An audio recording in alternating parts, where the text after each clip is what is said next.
තව අවුරුදු 100කින් අද වගේම දවසක් එනවා. එදාට බණ කියන මමත් බණහන ඔබත් කොහෙද ඉන්නේ? අපි නෑ මේකනේ. එදාට අපි කවුරුවත් මෙතන නෑ. එක්කෝ එදාට ඔබත් මමත් මේකේ පස් ගොඩක් වෙලා ඉඳි. එක්කෝ එදාට ඔබත් මමත් මේකේ අලු ගොඩක් වෙලා ඉඳි. මැරිලා ගියන් පස්සේ ওই ජීවත් වෙලා ඉන්න කාලේ අපි රණ්ඩු වෙනවා, ඔට්ටු වෙනවා, දේවල් තමන්ගේ කරගන්න දුක් වෙනවා, ඉඩම් ටික පරිස්සම් කරගන්න රණ්ඩු වෙනවා, රණ්ඩු වෙවි කියනවා මේ ඉඩම පරිස්සම් කරගන්න මහන්සි වෙන්නේ මම වෙනුවෙන් මගේ ඊළඟ පරම්පරාවට. කොච්චර කැප වුණත් කොච්චර මහන්සි වුණත් මතක තියාගන්න මැරිලා ගිහිල්ලා උපරිම අවුරුද්දයි. හරිද?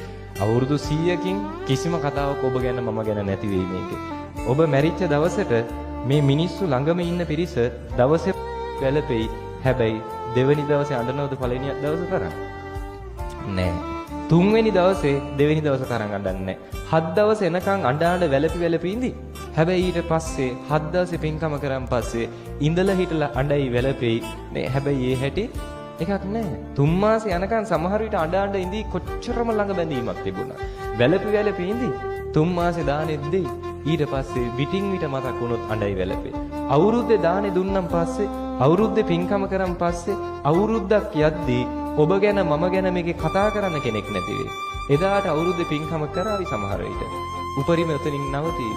එදායින් පස්සේ මතක තියාගන්න ඔබ මැරිලා අවුරුද්දකින් පස්සේ උපරිම ගෙදර කබඩ් එක උඩ ෆොටෝ එකක් විදිහට ඔබ ඉඳීවි.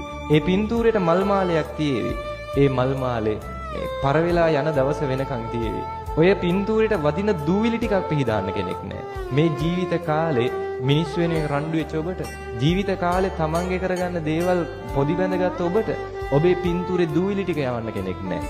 එදාට පින්තූරේ මකුළු දැල් ටික කඩන්න කෙනෙක් නැහැ. හරිද? ටිකක් කල් යනකම් අවුරුද්දක් දෙකක් යනකම් ওই පින්තූරේ බිත්තියේ තියෙනකම් තියේවි.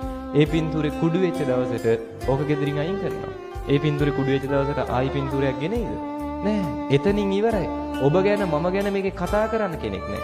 ඔබ මම කියලා කෙනෙක් හිටියද කියලාත් ඔබ දන්නේ නෑ. මට මේ ප්‍රශ්නෙට උත්තරයක් දෙන්න. අම්මගේ නම දන්නවනේ. ඔයත්තන්ගේ අම්මගේ නම?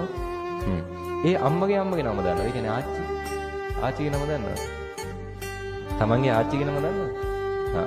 ඒ ආච්චිගේ අම්මගේ නම දන්නවද? කියන්නේ පරම්පරා තුන. අම්මගේ නම සමහර විට අපි බහුතරයක් දන්නවා. ඒ අම්මගේ ආච්චිගේ නම සමහර පිරිසක් දන්නවා. ඒ ආච්චිගේ අම්මගේ නම දන්නේ නැහැ. උපරිම ඔබේ මගේ නම මතක පරම්පරා තුනයි. උපරිම පරම්පරා දෙකයි. තුන්වෙනි පරම්පරාවට ඔබේ මගේ නමවත් මතක නැහැ. ඇයි එහෙනම් අපි මේකේ රණ්ඩු වෙන්නේ?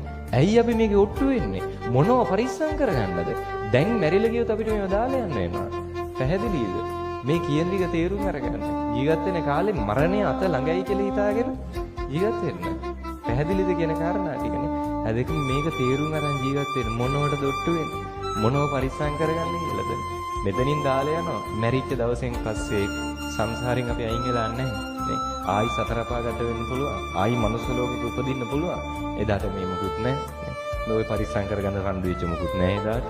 තියෙන කුසල් හෝ අකුසල් විතරයි. ඒ ටිකත් ගෙවලි ඉවර කරනවා. ඔහේ මේක ඉපදි මෙරි යනවා. කවද්ද මේකෙන් ගැලවෙන්නේ?